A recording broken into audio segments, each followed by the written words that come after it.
अगर हम हाइपरटेंशन और डायबिटीज की बात करें तो सीनियर सिटीजन्स में इसका प्रेवलेंस ज़्यादा देखा जाता है। अगर इसकी हम कारण की बात करें तो जो हमारी लाइफस्टाइल होती है, जो लाइफस्टाइल रिलेटेड रिस्क फैक्टर्स होते हैं वो through out the life course accumulate होते हैं।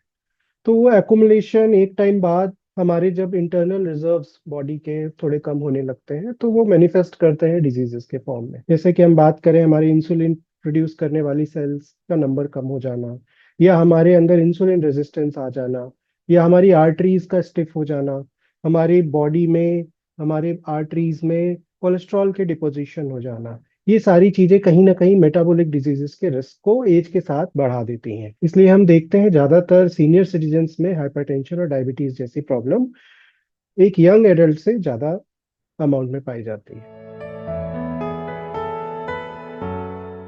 कुछ सिम्टम्स तो लोगों को पता होता है, जैसे कि अगर हम बात करें कि डायबिटीज होने पे ज्यादा यूरिनेशन होता है, या बार बार यूरिनेशन होता है, भूख ज्यादा लगती है, प्यास ज्यादा लगती है, वेट लॉस होता है। बट कुछ एटिपिकल सिम्टम्स भी होते हैं, जैसे कि नसों में अचानक कहीं पे दर्द होना जिसका कोई एक्सप्लेनेशन नहीं आ पा रहा है, हाथों पैरों में झिंझनी होना, कई बार शुगर बहुत ज्यादा बढ़ जाता है, या कई बार बहुत देर भूखे रहने से घट जाता है, उससे रिलेटेड सिम्टम्स भी आ सकते हैं। कंफ्यूजन हो सकता है, बार बार इन्फेक्शन हो सकते हैं। तो ऐसे भी कई सारे सिम्टम्स हमें देखे जाते हैं। इसी तरह से हम ब्लड प्रेशर की बात करें तो ब्लड प्रेशर बढ़ने से कई लोगों को हेडेक हो सकता है, ब्लरिंग ऑफ विजन्स भी हो सकती है, देखने में दिक्कत हो सकती है। बहुत लंबे समय तक अगर हाइपरटेंशन को करेक्ट ना किया जाए तो किडनी रिलेटेड इश्यूज के फॉर्म में भी प्रेजेंट कर सकता है। ये दोनों ही बहुत कॉमन एक कोमॉर्बिडिटीज हैं, और इन दोनों का ही प्रेवलेंस बहुत ज़्यादा है हमारी कम्युनिटी में, और खास करके एल्डर पॉपुलेशन में इसकी प्रेवलेंस बहुत ज़्यादा है। और बहुत सारे ऐसे लोग होते हैं जिनमें ये दोनों ही डिजीजेस पाई जाती है। तो जिनमें भी ये दोनों डिजीजेस पाई जाती है उनमें स्ट्रोक होने का रिस्क बढ़ जाता है, उनमें हार्ट की डिजीजेस जैसे कि हार्ट अटैक आने का रिस्क या हार्ट फेलियर होने का रिस्क बढ़ जाता है। उनमें दोनों ही डिजीजेस किडनी को भी इफेक्ट करती है तो किडनी की प्रॉब्लम्स होने का रिस्क भी बढ़ जाता है।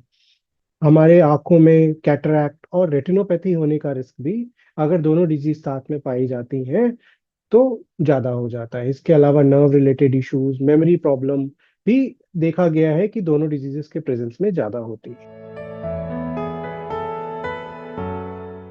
तो हमारे सीनियर सिटीजन्स होते हैं उनमें हमारी बॉडी के जो रिजर्व्स होते हैं वो काफी चेंज हो चुके होते हैं। हम बात करें कि उनके किडनी फंक्शंस पहले जैसे नहीं रहते हैं, वो और भी बहुत सारी दवाइयां ले रहे होते हैं, तो हमें उन दवाइयों का इंटरेक्शंस भी देखना होता है।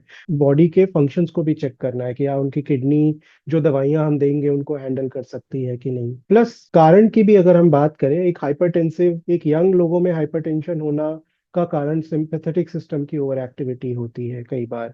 बट एक बुजुर्ग में या सीनियर सिटीजन में हाइपरटेंशन कई बार स्टिफ आर्टरीज और इन बाकी चीजों की वजह से होता है। इसी तरह डायबिटीज की भी बात करें तो बीटा सेल्स पैनक्रियास के जो होते हैं उनके रिजर्व के खत्म हो जाने की वजह से कई बार टाइप 2 डायबिटीज ओल्डर एडल्ट्स में देखा जाता है, एल्डरली में। मैकेनिज्म भी अलग होता है, थोड़ी पैथोफिजियोलॉजी अलग होती है। तो इस वजह से हमें ट्रीटमेंट का अप्रोच भी अलग होता है और हमारे टारगेट्स भी अलग होते हैं। जितने एग्रेसिवली हम किसी यंग पेशेंट को ट्रीट करते हैं कि हम उसके ब्लड बीपी और शुगर को बहुत ज्यादा कम करने की कोशिश करते हैं, हम उतने अग्रेसिव एक सीनियर सिटीजन को ट्रीट करने में नहीं होते हैं। तो हम थोड़ा लिबरल टारगेट्स रखते हैं जो कि आपके डॉक्टर्स आपको बताएंगे। तो हम थोड़ा कंजर्वेटिव मोड में जाते हैं, चीजों को कंट्रोल करना है बट बहुत ज्यादा कंट्रोल नहीं करना है कि साइड इफेक्ट्स दवाइयों से रिलेटेड होने लगे, या हम इतना ज्यादा कम कर दें कि उसके नेगेटिव इफेक्ट्स भी होने लगे, क्योंकि लो शुगर और लो बीपी होना भी डेंजरस होता है। तो इसलिए ट्रीटमेंट अप्रोच अलग अलग होते हैं। कई बार हमारी किडनी फंक्शन खराब या लिवर फंक्शन खराब होने की वजह से कुछ दवाइयां हम नहीं दे पाते हैं। तो और दवाइयों के साइड इफेक्ट्स से को भी हमें ध्यान में रखना होता है जो कि सीनियर सिटीजन्स में ज्यादा होता है। तो इस वजह से ट्रीटमेंट मॉनिटरिंग और बाकी चीजें थोड़ी अलग होती हैं। हम ब्रेन की बात करें तो ब्रेन में भी खून की नसें हैं, नलियां हैं। जब भी किसी को मेटाबॉलिक डिसऑर्डर्स होते हैं, चाहे वो ब्लड प्रेशर हो, चाहे वो डायबिटीज हो, या कोलेस्ट्रॉल बढ़े हो, ये हमारे ब्लड वेसल्स को बहुत ज्यादा इफेक्ट करती हैं। और ब्लड वेसल्स के जो इफेक्ट होते हैं, एथेरोस्क्लेरोसिस होती है, इससे इसके वजह से क्लॉट फॉर्मेशन हो सकता है, पेशेंट को स्ट्रोक हो सकता है, क्लॉट बन सकते हैं। कई बार ब्लड वेसल्स रप्चर भी हो सकती हैं।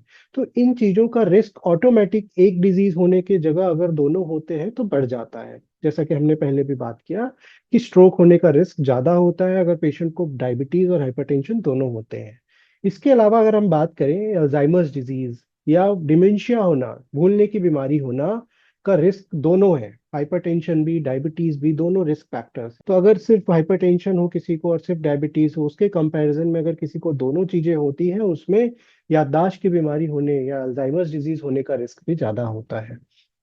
इसी तरह से बहुत सारे और मेटाबॉलिक डिजीजेस होते हैं, जैसे कैरोटिड आर्टरीज में ब्लॉकेज होना या ब्रेन में और भी न्यूरो डिजनरेटिव डिजीजेस होने का रिस्क भी, अगर ये दोनों बीमारियां होती हैं तो ज्यादा होती है।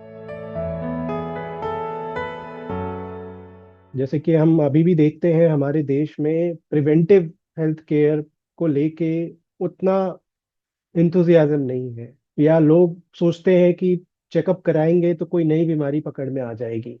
बट वो ये नहीं समझते कि एक नई बीमारी को जल्दी पकड़ लेने से आप उसके बहुत सारे कॉम्प्लिकेशंस को कंट्रोल कर सकते हैं। अगर हम ब्लड प्रेशर को पहले पकड़ लेते हैं तो हम उसको कंट्रोल करते हैं, तो हम अपनी किडनी के लिए प्रोटेक्ट करते हैं, हम अपनी किडनी को बचा सकते हैं, हम अपने मेटाबॉलिक हेल्थ को अच्छा रख सकते हैं, हम अपने हार्ट को हेल्दी रख सकते हैं, हमारे ब्रेन रिलेटेड जो कॉम्प्लिकेशंस है उसको भी बचा सकते हैं।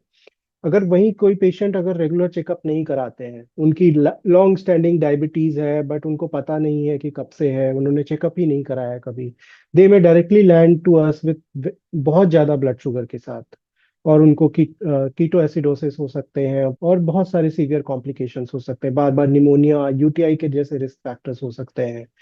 अगर बहुत लंबे समय तक डायबिटीज को कंट्रोल ना किया जाए, हमारी आंखों की रोशनी जा सकती है, हमारी रेटिना, जो आंखों के पर्दे हैं वो खराब हो सकते हैं, किडनी से प्रोटीन लूज हो सकता है जिसकी वजह से किडनी खराब हो सकती है, हार्ट पे भी बुरा इफेक्ट होता है। तो इसलिए जरूरी है कि हम साल में एक बार एनुअल हेल्थ चेकअप के पार्ट में कम से कम अपना ब्लड प्रेशर, अपना शुगर चेक करें और उसको कंट्रोल में रखें। अगर वो ठीक है तो बहुत अच्छी बात है, अगर वो ठीक नहीं है तो उस पर वर्क करें और उसको फ्रिक्वेंटली चेक करते रहें। मीनोपॉज जो होता है महिलाओं के केस में एक बड़ा ही ड्रास्टिक चेंज लाता है उनकी बॉडी में। एस्ट्रोजन नामक एक सेक्स हॉर्मोन्स होते हैं जो कि बहुत ज्यादा मेटाबॉलिक डिजीजेस से प्रोटेक्टिव होता है। तो जब एस्ट्रोजन मीनोपॉज के बाद शरीर में कम हो जाता है तो बहुत सारे मेटाबॉलिक डिजीजेस होने का रिस्क बढ़ जाता है, जिसमें कि ऑस्टियोपोरोसिस, बोन्स का वीक हो जाना। इन अ सिमिलर वे हमारी ब्लड वेसल्स के लिए भी एस्ट्रोजन प्रोटेक्टिव रोल प्ले करती है। एथेरोस्क्लेरोसिस और लिपिड प्रोफाइल भी डिरेंजमेंट को रोकती है।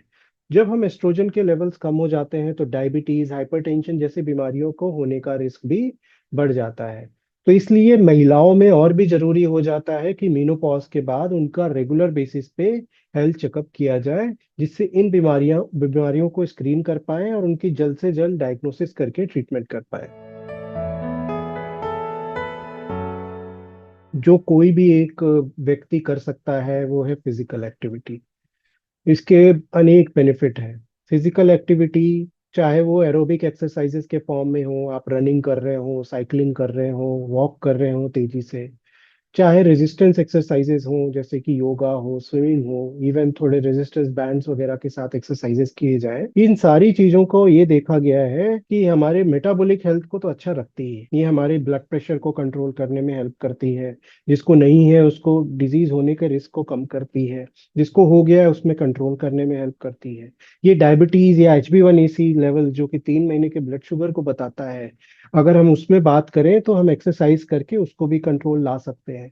और पहली बार जो कोई भी डायबिटीज पेशेंट को हम डायग्नोस करते हैं, पहला स्टेप अगर आप देखोगे लिटरेचर में तो यही है कि सबसे पहले उसके लाइफस्टाइल चेंजेस किए जाए, और उसमें एक एक्सरसाइज का सबसे इंपॉर्टेंट रोल है। दूसरा, अगर हम बात करें डाइट, डाइट का भी बड़ा इंपॉर्टेंट रोल है। डाइट, हमारी जो इंडियन डाइट है वो कहीं ना कहीं ऑयली फूड खाने का, पराठा पूड़ी या फ्राइड चीजों को खाने के लिए थोड़ा ज्यादा हम लोग खाते हैं। शुगर का इंटेक इन जनरल हमारा ज्यादा है वेस्टर्न कंट्रीज से। इसी तरह से सॉल्ट इंटेक अलग से, अचार में खाना, पापड़ में खाना, सैलड्स में डालना, तो सॉल्ट इंटेक भी ज्यादा है। तो कहीं ना कहीं ये तीनों चीजें हमारे metabolic diseases, heart diseases, hypertension और डायबिटीज के रिस्क को बढ़ाती हैं। तो इसलिए जरूरी है कि अच्छे एक्सरसाइजेस की जाए। अमेरिकन डायबिटिक एसोसिएशन और हार्ट एसोसिएशन बोलता है कम से कम 30 मिनट डेली ब्रिस्क वॉक करना है, तेजी से वॉक करना है, जिसमें आप थोड़े ब्रेथलेस हो जाएं, थोड़ा पसीना आ जाए, और ऐसा कम से कम 5 दिन हफ्तों के करना है। और डाइट की हम बात करें, सॉल्ट इंटेक कम रखना है, हमें 5 ग्राम से कम सॉल्ट डेली बेसिस पे लेना है। एक्सेसिव शुगर्स को अगर हम खाते हैं या सिंपल कार्बोहाइड्रेट्स खाते हैं उनको अवॉइड करना है, मीठी चीजों को अवॉइड करना है, राइस इंटेक को थोड़ा कम करना है, और हेल्दी चीजें खानी है, बाहर के फूड्स, फास्ट फूड वगैरह को अवॉइड करना है। हमें डाइट में फ्रूट्स लेने हैं, कॉम्प्लेक्स कार्बोहाइड्रेट्स जैसे कि सैलेड्स, फ्रूट्स में जो है उनको लेना है। हमें प्रोटीन की चीजों को ज्यादा लेनी है। प्रोटीन की अगर हम बात करें, नॉन वेजिटेरियन सोर्सेज हैं, वेजिटेरियंस की बात करें तो उसमें हम ग्रीन वेजिटेबल्स जैसे कि पालक वगैरह में अच्छे खासा प्रोटीन होता है। मिल्क रिलेटेड प्रोडक्ट्स में अच्छा खासा प्रोटीन होता है। पनीर है, सोयाबीन रिलेटेड प्रोडक्ट्स है, पल्सेस है, लेग्यूम्स है, इनमें ज्यादा प्रोटीन होता है। ग्रेन्स पे फोकस करना है। इसके साथ साथ हमें शुगरी चीजें और मीठी चीजों को कम से कम खाना है, रेड मीट कम खाना है। तो ये सारे डाइटरी एडवाइसेस हैं जो हेल्प करते हैं। इसके अलावा अगर हम बात करें, स्लीप स्लीप का भी बड़ा इंपॉर्टेंट रोल है। बहुत कम सोना और बहुत ज्यादा सोना दोनों ही डायबिटीज के रिस्क को बढ़ाती है। तो जरूरी है कि आप फिक्स तीन फिक्स्ड कम से कम 6 से 8 घंटे सोएं और एक क्वालिटी स्लीप लें। बहुत ज्यादा रात में जगने से भी आपकी डायबिटीज का रिस्क बढ़ जाता है, ऐसा देखा गया है। स्ट्रेस कम होने से भी डायबिटीज और हाइपरटेंशन के रिस्क कम होते हैं। तो ये सारी चीजें लाइफस्टाइल चेंजेस हैं जो हर किसी को अपनाना चाहिए, चाहे उसे ये बीमारी हो चाहे ना हो, क्योंकि आप फ्यूचर में इन बीमारी को होने के रिस्क को कम करते हैं अगर आप ये हेल्दी लाइफस्टाइल फॉलो करते हैं। मुझे यही बोलना है कि डायबिटीज और हाइपरटेंशन को लेके कुछ मिथ्स हैं। एक मिथ ये है कि कई लोग आते हैं कि हम दवाई स्टार्ट कर देंगे तो हमेशा दवाई लेनी होगी। आपके दवाई स्टार्ट करने से दवाई हमेशा लेना होता है, ऐसा नहीं होता है। आप ये बीमारियां ही ऐसी हैं जिनको हम कंट्रोल कर सकते हैं, पूरी तरह से ठीक या खत्म नहीं कर सकते। ये क्योर होने वाली बीमारियां नहीं है। अगर आपको हाइपरटेंशन और डायबिटीज हो जाता है, सबसे पहला स्टेप है हेल्दी लाइफस्टाइल, जो मैंने बात की। हेल्दी लाइफस्टाइल मेंटेन करिए, फिर मॉनिटर करिए। हो सकता है आप अपनी डिजीज को सिर्फ हेल्दी लाइफस्टाइल मेंटेन करके भी कंट्रोल कर पाए। अगर उससे नहीं कंट्रोल होता है, अपने डॉक्टर से कंसल्ट करें और अपने टारगेट्स को जानें। हमें कितने लेवल से नीचे ब्लड प्रेशर को रखना है, हमें कितने से नीचे अपने HbA1c लेवल या फास्टिंग और पोस्ट प्रांडियल शुगर को रखना है, और उस टारगेट को अचीव करें। आप दवाइयां चाहे कुछ भी लें, अगर आप टारगेट अचीव नहीं कर रहे हैं तो इसका मतलब आप अपने रिस्क जो इन बीमारियों से होते हैं उनको नहीं कंट्रोल कर रहे हैं। तो इसलिए ये जरूरी है। प्लस जिन लोगों को ये बीमारियां अभी तक नहीं हुई हैं, जरूरी है आप अच्छी लाइफस्टाइल फॉलो करें और साल में एक बार शुगर, ब्लड प्रेशर, कोलेस्ट्रॉल जैसी इंपॉर्टेंट जांच अवश्य कराएं।